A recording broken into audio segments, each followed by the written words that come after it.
цей фільм про участь корінного кримськотатарського народу в російсько-українській війні.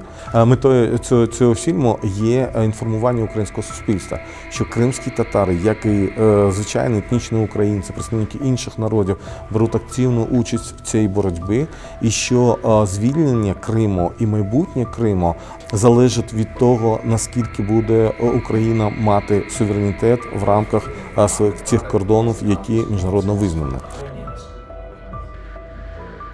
Отже, найголовніше, що в цьому фільмі ми всі в однаковій мірі відповідальні за нашу державу, як і держава має бути в однаковій мірі гарантувати всім нам однакові права.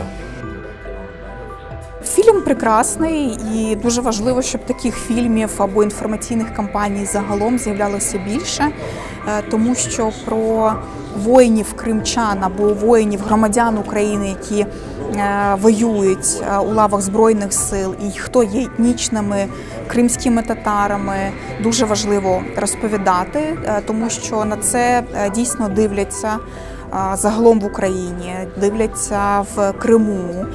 Дуже важливо показувати цей спротив. Я надеюсь, что получится что-то такое, что поможет нам все-таки донести до всего крымско-татарского народа в первую очередь, а потом до наших, скажем так, братьев тюркских, о том, что ради чего все это делается. Я бы очень хотел, чтобы нас стало больше в складі вооружених сил. Дуже потужний фільм, дуже мотиваційний, і він надихає знову на якісь подвиги. Ось, дуже круто вийшло. Я дуже вдячний, що мене запросили прийняти участь в цьому проєкті.